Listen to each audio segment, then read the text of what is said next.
I hope it's not weird that I'm reviewing a 2021 car in the 2020 12 Days of Christmas season, but in all fairness, it was released in 2020. It was actually released a couple months ago, way back in October. So yeah, guys, welcome to day 2 of the 12 Days of Christmas. I'm so excited to, of course, be doing this for you guys, and we're just gonna dive right in. I hope you guys are doing well and enjoying this festive time. But yeah, today we have Track Damage, Cruz Ramirez, and this was suggested to me by EpicGreenThunder and EndCapCars. Both of you guys, thank you so much for all the support you give me. Of course, EpicGreenThunder, another Collectors Link member who makes great content. And EndCapCars, thank you for all the support on my videos. I really appreciate it. So we're just gonna dive right in here. If you guys didn't see my Case A breakdown, I'll link that in the description below and card suggestion pop-up. It just kind of goes through all the cars from that case instead of unboxing it, because the case literally is just not available to unbox. I couldn't unbox it if I wanted to, and I did want to, but I just couldn't. Case B though, that video is probably already out, or maybe it will be out after this one, I'm not sure, because I literally just got it today that I'm recording this. But anyways, I actually like this variant. Like, a lot of people look at this and they're like, it's just okay, right? It's just a car all scratched up on one side. But I feel like it kind of tells an important part of the story. This is really basically Cruz's version of Doc's flip over Leroy Hemming. I think that's kind of cool. I like it. I think this is a way better variation than the trainer Cruz Ramirez that we got in Case A of last year. And Floyd Morgan is a much better car, in my opinion, than Metallic Cow Weather. So Case A of 2021, and then you have Case A of 2020. Yeah, 2021 is superb. But yeah, I was just saying, watch that video to get an idea of the cars in that case. Because, yeah, it's a pretty good case. Now for 2021, they are marking what cars are new. So far, they've been perfect, but I wouldn't be surprised if they stuck a new sticker on like a borderline car, like a car that it could really go either way. Like for Mattel, like, I don't know, some first look, like for Lane Locke, if they were to re-release him, I wouldn't be surprised if they put the new tab there. They also say metal, and again, it's not any different from another car from another year. They're just emphasizing that these are die-cast metal. Now, I love that they changed the artwork for her and didn't just slap a normal Cruz art on there. It actually looks really cool and realistic how she's scratched up. As seen in Cars 3, there you can see Smokey, Jackson Storm, John Blythe Chimichanga, Bumper Save Racing Tractor, Sheldon Shifter, Junior Moon in his Hot Rod paint job, Pushover, and H.J. Hollis. So like I said in that Case A video, I haven't really found many of these at a store. I have seen Smokey, I've seen Jackson, and I've seen these two. But for pretty much all the good stuff, like this one's, obviously a new car, so she's popular. Junior's super popular. The Tractor's obviously immensely popular, maybe even more so than Cruz here. But yeah, I haven't seen any of those, unfortunately, so I had to acquire them online, if you were wondering. But yeah, guys, we're going to open this awesome car up, and I'll be right back.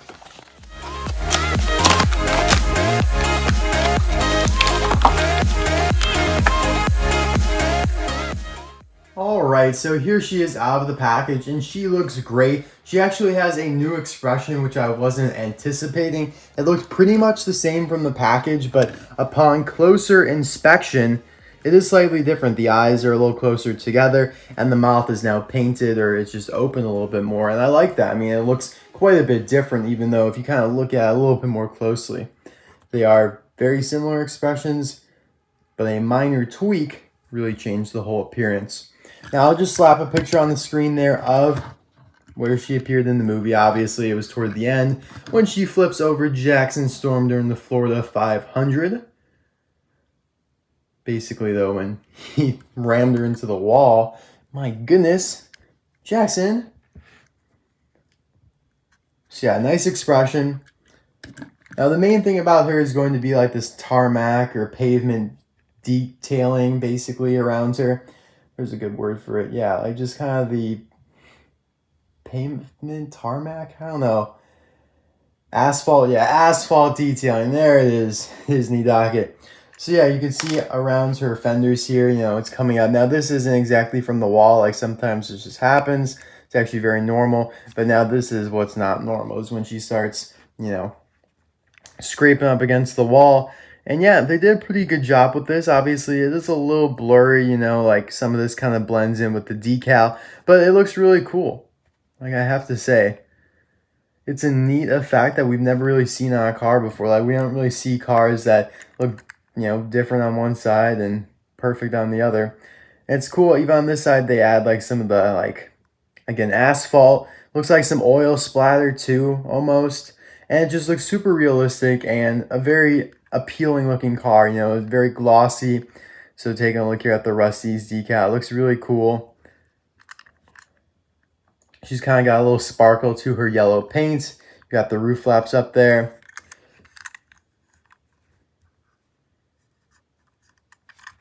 Even onto the back here. Just looks really cool. They did a great job with her.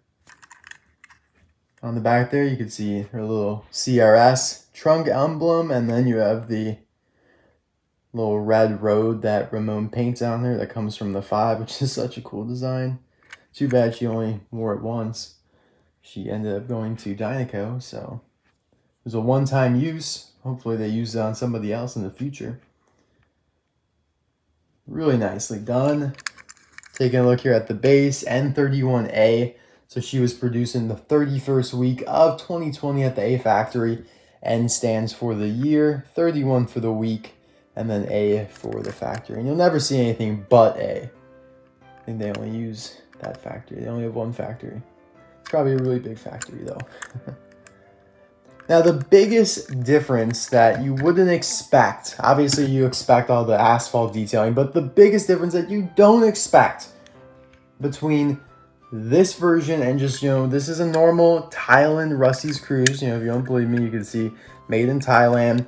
But before you just had red wheels there with the black light year tires, but now indeed you have kind of a lighter red with yellow trim, which is accurate to the movie now, and I like that. Like Mattel's actively improving. I don't see why, you know, what other benefit there was to do this. Like if you're Mattel and, you know, we perceive them to be, you know, cost cutting and lazy, but this was definitely not that. I mean, they did a great job here by making her accurate because, you know, even going back to the Chinese version, you know, you just had red rims, which is, you know, I mean, it's close, but Mattel always struggled putting the trim around those wheels, like going back to the Cars 1 Piston Cup racers. Like I remember they did it with like Manny Flywheel, but I think like toe cap, Rusty Cornfield, like he should have some trim. And he doesn't, and it's okay, but I'm glad that they added it here, the Cruz. Ooh. I'm just trying to test out the zoom in and out features on my new phone here, and I just like zoomed out. I just meant to do it one time. But yeah, now you might be wondering, what is this car over in the back left? Now this is the Disney Store's rendition of Track Damage Cruz Ramirez. And it's funny, I don't know, I'm gonna try and explain this in a way that makes sense to you, but basically you can see the sides are very different. I mean, the way they went about doing the detailing is very different. Both of them look good in their own ways. I don't know, I feel like this one just looks a little bit more accurate to me, the Disney Store version, but the Disney Store is lacking in some of that asphalt detailing around the fenders. I also don't like the expression, but they did a pretty good job. This came out a couple years ago. But what is really interesting, what I'm going to struggle to probably explain here, you can see like these 3 rings here of asphalt or oil spill or whatever you want to call it from Jackson, when Jackson pressed up against her, and you know, you could see that here too. I'm just surprised that both of them did it, and literally they're in the exact same shape. Like there's 3 of them, they're arced in similar fashions. Like I don't know, I feel like it kind of gives me the impression that Pixar gives them all of this artwork, like they give them like full angles of everything, and then Mattel just kind of goes and copies it. And like, you know, anybody who has like a Disney Pixar agreement or contract, you know, Pixar will send them artwork like of all sides, and then the companies will try and emulate the best as possible, because otherwise I don't think like if Mattel and the Disney Store were just going off of the movies or whatever, like I don't think they would have both done these little rings here in such similar fashions. Hopefully that made sense, but it just was peculiar to me. I like it though. So yeah, guys, let me know in the comment section below. You know, what do you think about this one? Do you prefer the Disney Store version or do you prefer the Mattel version? I think I'm gonna have to go with the Mattel version. Disney Store's expression always brings them down. Yeah, we got a lot of Rust-eze Cruz Ramirez going on here. I like it though. She's got a very appealing paint job. So that was all for day 2 of the 12 days of Christmas. I hope you guys enjoyed it, and I will see y'all soon for day 3. Bye now.